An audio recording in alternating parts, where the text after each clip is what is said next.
Hello everyone. आज हम start करते हैं एल्काइल हैलाइड और अराइल हैलाइड का। एक टॉपिक है हमारा न्यूक्लियोफिलिक सब्स्टिट्यूशन रिएक्शन, मतलब एल्काइल हैलाइड और अराइल हैलाइड का। ठीक है, तो फिर डालते हैं heading nucleo nucleophilic substitution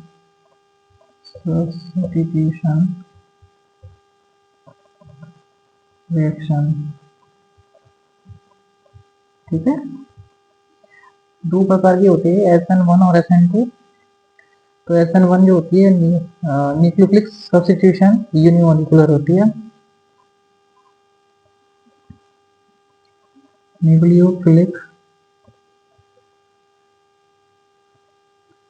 substitution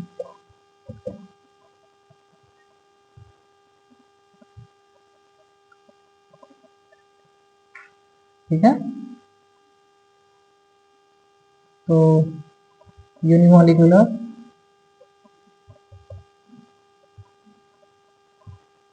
इसे हम SN1 भी लिखते हैं। ठीक है, न्यूक्लियोफिलिक सब्स्टिट्यूशन यूनिमोलिकुलर। ठीक है, तो इसमें क्या होता है, ये रिएक्शन जो होती है दो स्टेप में होती है। This reaction takes place in two step. ठीक है, इन फर्स्ट स्टेप जो होता है, step first, formation of carbocation takes place. ठीक है, step two, attack of nucleophile to form product. ठीक है, टू फॉर्म प्रोडक्ट। ओके, मतलब पहले स्टेप में क्या होता है, कार्बोकैटायन बनता है। दूसरे स्टेप में जो होता है वो प्रोडक्ट बनता है। देख लेते हैं, मान लीजिए मेरे पास ये R1 इस तरह की कोई 3 डिग्री कार्बो एल्काइल हैलाइड है। ठीक है, R1 R2 R3 यहाँ पे मेरा हेलोजन लगा हुआ है। ठीक है, तो क्या हुआ कि पहला स्टेप है स्टेप फर्स्ट, ये कार्बोकैटायन के फॉर्मेशन होगा यहाँ पर। ठीक है, और यहाँ पर हेलोजन अलग हो जाएगा। स्टेप टू में क्या होगा, ये जो कार्बोकैटायन बना है हमारा, ठीक है, वैसे स्लो स्टेप होता है ये। स्टेप टू में क्या होगा, ये R1 ये जो कार्बोकैटायन बना है R2 R3, इस पे न्यूक्लियोफाइल का अटैक होगा। कोई न्यूक्लियोफाइल हो सकता है, ठीक, और ये प्रोडक्ट बना देगा R1 R2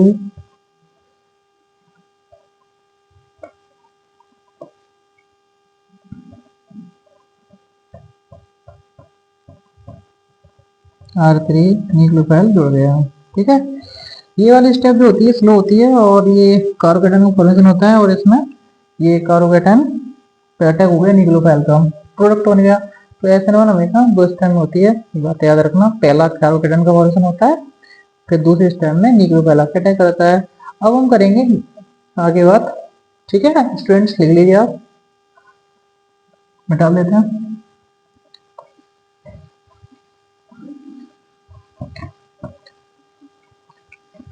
होता क्या है, इसमें डेसिमलाइजेशन होता है ना। इन SN1 रिएक्शन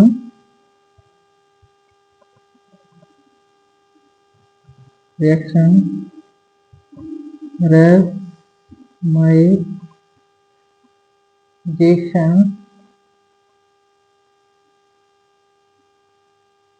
रेशनलाइजेशन जो होता है वो होता है इसमें, ठीक है।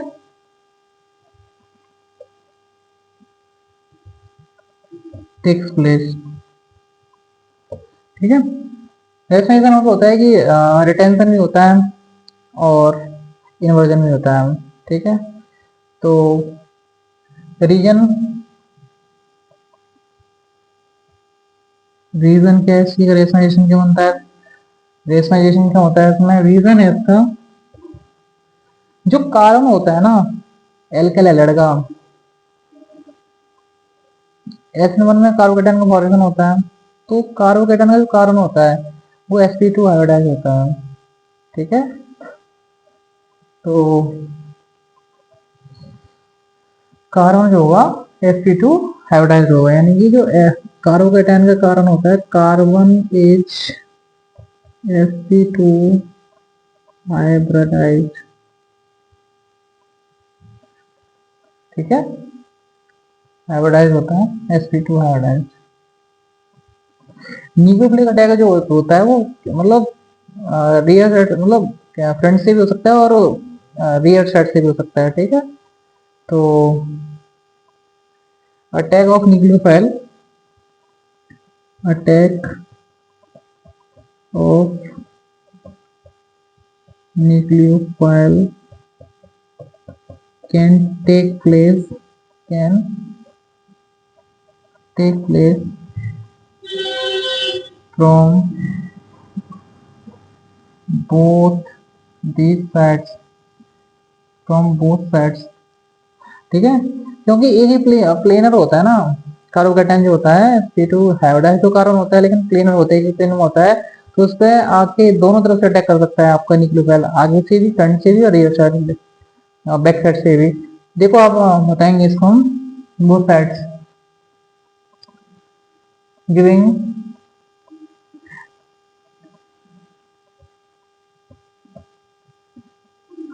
ठीक है। इससे क्या होता है कि हमारा दो एनआईसीओ होते हैं, गिविंग टू एनआईसीओ, ठीक है, एनआईसीओ,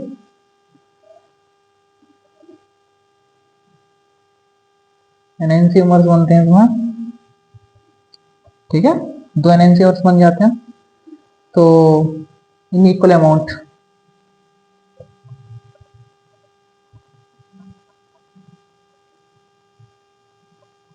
ठीक है। तो क्या होता है, मान लीजिए मेरे पास कोई एल्काइल हैलाइड है, ठीक है, इस तरीके से R2 R3, सॉरी कार्बोकेटायन है मेरे पास कोई, इस पे अटैक करना है फ्रंट से, इस पे अटैक करना है बैक से, रियर अटैक, वो एक माइनस आके अटैक करेगा इस पर, ठीक है।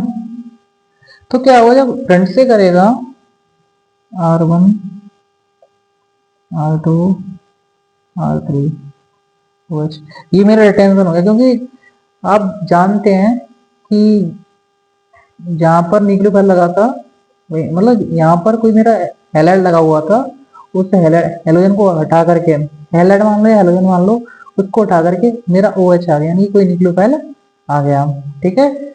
ठीक है, इसका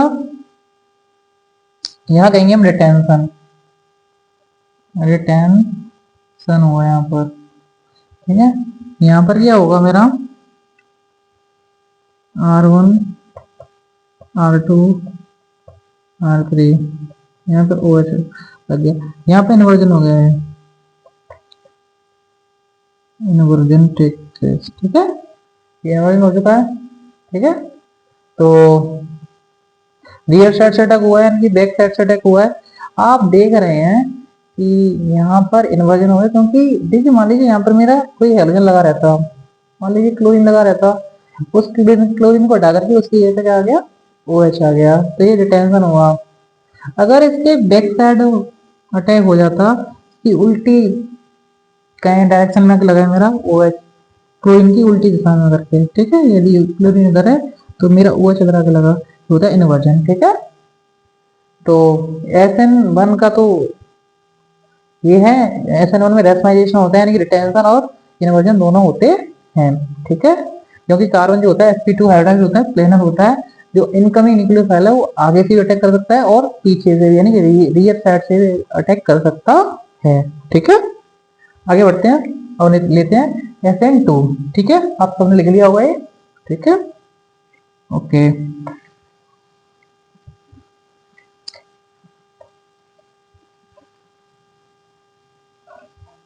नेक्स्ट है nucleophilic substitution by molecular SN2।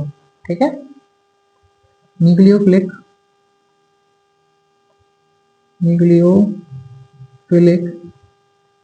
Substitution by molecular. ठीक है, बाई मॉली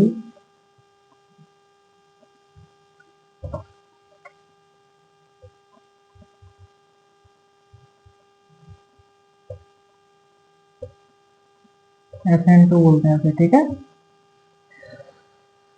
इसमें क्या होता है कि जो अटैक होता है इनकमिंग न्यूक्लियोफाइल का और जो डिपार्चर होता है लीविंग ग्रुप का, वो एक साथ हो जाता है। यानी कि आपका जो हैलोजन है वो तुरंत निकल जाता है जैसे तुम्हारा OH अटैक करने आ रहा होता है, उस कारण पर, जिस कारण पर तुम्हारा हैलाइड जुड़ा हुआ होता है। ठीक है,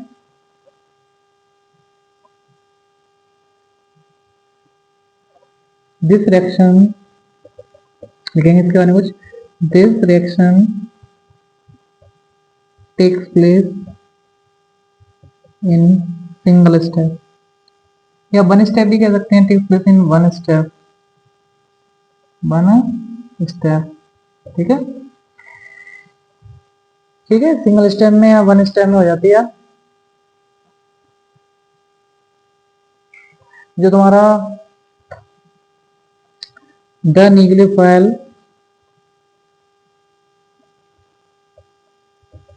अटैक्स द अटैक्स ATT। ठीक है, अटैक। ठीक है, attack the carbon the alkyl halide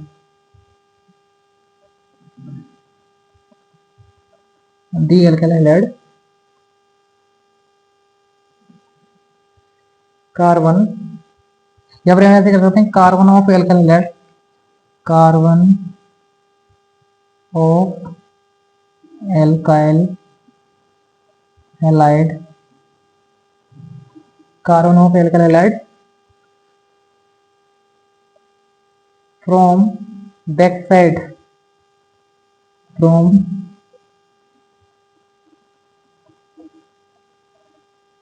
back side. ठीक है, जो न्यूक्लियोफाइल अटैक करेगा कार्बन को एल्काइल हैलाइड को बैक साइड से अटैक करेगा। ठीक है, तो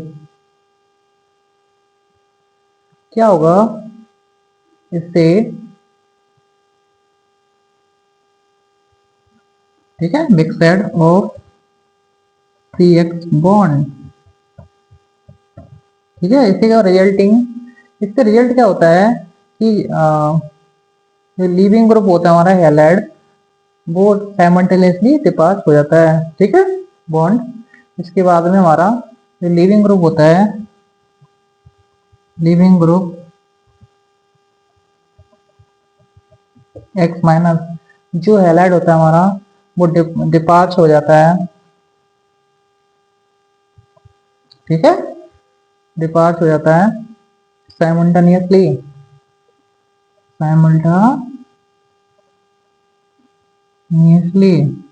ठीक है, कहने का मतलब मेरा ये है कि इसमें जो मेरा मान लीजिए कोई ये है इस तरीके का है कहानी, ये मेरे पास प्राइमरी एल्काइल हैलाइड है। ठीक है, और ये प्राइमरी एल्काइल हैलाइड है स्टूडेंट, इस पे कोई न्यूक्लियोफाइल अटैक कर रहा है तो बैक साइड से करेगा। ठीक है, ये न्यूक्लियोफाइल है, मान लीजिए न्यूक्लियोफाइल है। ठीक है, ये बैक साइड से अटैक कर रहा है, इससे क्या होगा कि जो आगे की कहानी होगी वो कुछ इस तरीके से होगी। देखिए, ये न्यूक्लियोफाइल अटैक करने गया, ठीक है, कार्बन पर। और जो तुम्हारा हेलोजन है, हेलोजन का एटम है, वो भी साइमल्टेनियसली अलग होता जा रहा है। ठीक है, ओके। तो अब एक ही स्टेप हो जाता है, जैसे ही अटैक करने गया न्यूक्लियोफाइल, ये बाबूजी जो है अलग हो गए।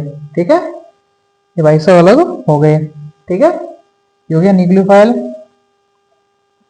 ठीक है, हमारा ये एच, ये एच, और एक और एच मान लेते हैं यहाँ पर, वैलेंसी तो पूरी करनी है ना कार्बन की। ये भाई सब अलग हो गए। ठीक है, अब देखिए आपने देखा कि ये न्यूक्लियोफाइल है, ये अटैक करने आया इस प्राइमरी एल्कल हैलाइड पर।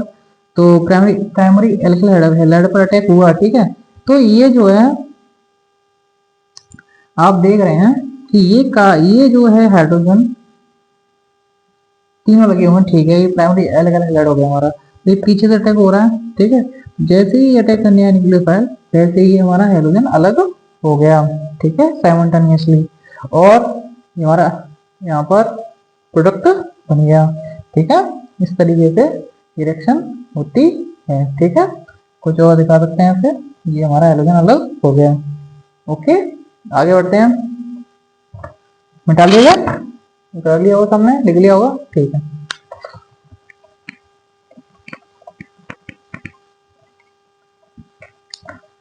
ये जो हमारा रेट ऑफ रिएक्शन होता है SN1 SN2 का, वो मान लीजिए मेरे पास ये एल्काइल हैलाइड है। ठीक है, ये R1 है, CH2OH, ये 1 डिग्री है। थोड़ा यहाँ पे ये मेरे पास RCH2OH। ठीक है, ये 1 डिग्री है।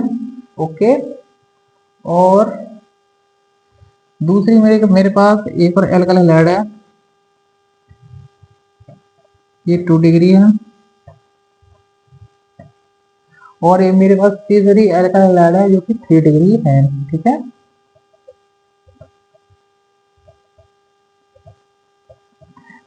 ये 3 डिग्री हो गई मेरे पास। ठीक है, 3 डिग्री हो गई। ओके, तो अगर मैं रेट ऑफ रिएक्शन देखूं, ऑर्डर मतलब इसको मैं रिएक्टिविटी ऑर्डर कह सकता हूँ SN1 का और SN2 का। ठीक है, यहाँ पे हम लिख सकते हैं order of reactivity, order of reactivity of SN1 and SN2। ठीक है, ये ऑर्डर ऑफ एक्टिविटी है SN1 और SN2 का। ठीक है, ओके स्टूडेंट्स। अब अगर मैं देखूं इधर मेरा, अगर मैं इधर जाऊंगा ऐसे करके, ऐसे करके, और ऐसे करके आऊंगा, ऐसे करके, एक मतलब देखा जाए तो इसमें मेरा इधर मैं आऊंगा तो मेरा जो है SN2 का ऑर्डर बढ़ रहा है, यानी कि ये जो मेरा SN2 कुछ ज्यादा, ये मेरा SN2 का ऑर्डर है। ठीक है, SN2 का, और इधर SN बन रहा है। कहने का मतलब मेरा ये हुआ कि अगर आप प्राइमरी एल्कल हैलाइड लोगे तो जो रिएक्टिविटी है SN2 की तरफ प्राइमरी की ज्यादा होगी और टर्सरी की कम होगी SN2 की रिएक्टिविटी। लेकिन अगर ये SN1 करोगे आप, मतलब टर्सरी एल्कल हैलाइड ज्यादा रिएक्टिव होता है SN1 के लिए। ठीक है, क्योंकि कार्बोकेटाइन टर्सरी सबसे ज्यादा स्टेबल होता है। ठीक है, अगर आप एक और शॉर्ट में लिखना चाहो तो यहाँ पे आप लिख सकते हैं, अगर आपका एल्कल हैलाइड 1 डिग्री है, ठीक है, और फिर एल्कल हैलाइड आपका 2 डिग्री हो जाए, इसे R1 R2 मान लीजिए और इसे H मान लीजिए। यहाँ पर कुछ, चलिए इसे हाइड्रोजन हटा देते हैं और यहाँ पे कुछ तो करना पड़ेगा, RX से काम नहीं चलेगा।